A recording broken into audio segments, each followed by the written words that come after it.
દક્ષિણ ગુજરાતમાં પણ ભારે વરસાદની આગાહી કરવામાં આવી છે। આ સાથે જ હવામાન વિભાગે યલો એલર્ટ જારી કર્યું। વેસ્ટર્ન ડિસ્ટર્બન્સ, સાયક્લોનિક સર્ક્યુલેશન અને મોન્સૂન ટ્રફ સક્રિય થતા રાજ્યમાં આગામી 7 દિવસ હળવાથી મધ્યમ વરસાદની હવામાન વિભાગે આગાહી કરી છે।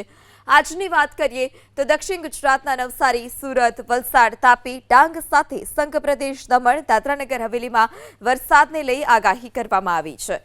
યલો એલર્ટ જારી કરવામાં આવ્યું છે। ભારે વરસાદની આગાહીને પગલે આજે એક દિવસ માછીમારોને દરિયો ન ખેડવા પણ સૂચના આપવામાં આવી। અમદાવાદ જિલ્લામાં પણ આજે હળવા વરસાદની આગાહી કરવામાં આવી છે। રાજ્યમાં ચોમાસાની સિઝનનો અત્યાર સુધીમાં વરસેલો વરસાદની જો વાત કરવામાં આવે તો રાજ્યમાં અત્યાર સુધીમાં ચોમાસાની સિઝનનો 5.25 ઇંચ વરસાદ વરસ્યો છે। સરેરાશ કરતાં 32% વરસાદ ઓછો છે। દ્વારકા જિલ્લામાં સૌથી ઓછો વરસાદ વરસ્યો। आने वाले 7 दिनों के लिए हम गुजरात स्टेट की बात करेंगे तो गुजरात स्टेट के सारे डिस्ट्रिक्ट कवर हैं जिसमें लाइट टू मॉडरेट रेन का पूर्वानुमान है। और वार्निंग की बात करेंगे तो आज के लिए हैवी रेनफॉल की वार्निंग है।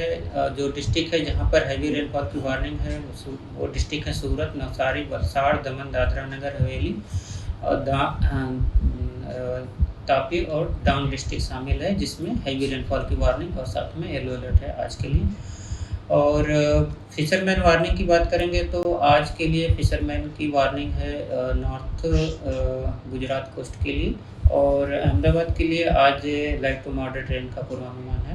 1 जून से लेकर आज 18 जुलाई तक जो ओवरऑल पूरे गुजरात स्टेट में जो रेनफॉल हुई है वो 137.7 मिलीमीटर एक्चुअल में रेनफॉल हुई है। और नॉर्मल के हिसाब से 255.7 मिलीमीटर होना चाहिए। और डिपास्चर के हिसाब से देखा जाए तो 32% डेफिशिएंट रेनफॉल हुई है। રાજ્યમાં વરસાદનો હવે બીજો રાઉન્ડ શરૂ થશે। 22 જુલાઈ બાદ રાજ્યમાં વરસી શકે છે સારો વરસાદ। હવામાન નિષ્ણાંત અંબાલાલ પટેલના અનુમાન મુજબ રાજ્યમાં 20 જુલાઈ સુધી છૂટોછવાયો વરસાદ વરસશે, જ્યારે 22 જુલાઈ બાદ વરસાદનો બીજો રાઉન્ડ શરૂ થશે। મધ્ય ગુજરાતમાં 3 થી 4 ઇંચ જેટલો અને ઉત્તર ગુજરાતમાં 4 ઇંચ કે તેથી વધુ વરસાદ વરસી શકે છે। આ સિવાય અમદાવાદ, ગાંધીનગરની સાથે કચ્છ, સૌરાષ્ટ્રમાં પણ હળવાથી ભારે વરસાદની શક્યતા છે। 24 થી 26 જુલાઈ વચ્ચે મુંબઈ અને 30 જુલાઈ સુધીમાં દક્ષિણ ગુજરાતમાં ભારે વરસાદ વરસી શકે છે। અંબાલાલ પટેલના અનુમાન મુજબ 9 ઓગસ્ટથી રાજ્યમાં ભારે વરસાદની શક્યતા છે। 20 તારીખ સુધીમાં રાજ્યના છૂટાછવાયા ભાગોમાં હળવાથી ભારે વરસાદ થવાની શક્યતા રહેશે। ખાસ કરીને દક્ષિણ ગુજરાતના ભાગોમાં પણ ક્યાંક ભારે વરસાદી ઝાપટા પડી શકે। આ ઉપરાંત રાજ્યના અન્ય ભાગમાં પણ વરસાદી ઝાપટા પડવાની શક્યતા રહેશે। પરંતુ ઉલ્લેખનીય છે કે એમજીઓ જે છે એની નબળી સ્થિતિના લીધે પેસિફિક મહાસાગરમાં લગભગ ધીરે ધીરે બંગાળ ઉપસાગરની શાખા પણ સક્રિય થશે।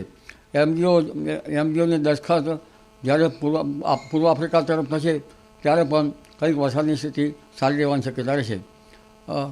એમજીઓની નબળી સ્થિતિના કારણે ઓગસ્ટમાં સારો વરસાદ થવાની શક્યતા રહી શકે।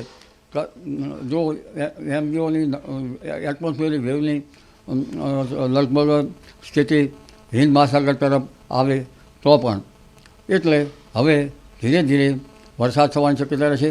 22 થી 30 જુલાઈમાં રાજ્યના ભાગોમાં સારો વરસાદ થવાની શક્યતા રહેશે। કોઈ ભાગમાં ભારે તો કોઈ ભાગમાં અતિભારે વરસાદ થવાની શક્યતા રહેશે। વરસાદ અંગે મધ્ય ગુજરાતના ભાગોમાં વરસાદ થવાની શક્યતા રહેશે। વડોદરા વગેરે ભાગોમાં વરસાદ થવાની શક્યતા રહેશે। આણંદ વગેરે ભાગોમાં વરસાદ થવાની શક્યતા રહેશે। કોઈ ભાગમાં ભારે વરસાદ થવાની શક્યતા રહેશે। અમદાવાદ, ગાંધીનગરમાં પણ હળવા ભારે વરસાદ ઝાપટા પડી શકે, ક્યારેક ભારે વરસાદની ઝાપટા પણ પડવાની શક્યતા રહેશે। ઉત્તર ગુજરાતના ભાગમાં મહેસાણા, પાટણ સમી હારીના ભાગોમાં વરસાદ થવાની શક્યતા રહેશે। મહેસાણાના ભાગોમાં વરસાદ થવાની શક્યતા રહેશે। સાબરકાંઠાના ભાગોમાં વરસાદ થવાની શક્યતા રહેશે। અરવલ્લીના ભાગોમાં વરસાદ થવાની શક્યતા રહેશે। તદ ભાગમાં 2 ઇંચ 3 ઇંચ કે તેથી વધુ વરસાદ થવાની શક્યતા રહેશે। મધ્ય ગુજરાતના ભાગોમાં 3 થી 4 ઇંચ કે તેથી વધુ વરસાદ થવાની શક્યતા રહેશે।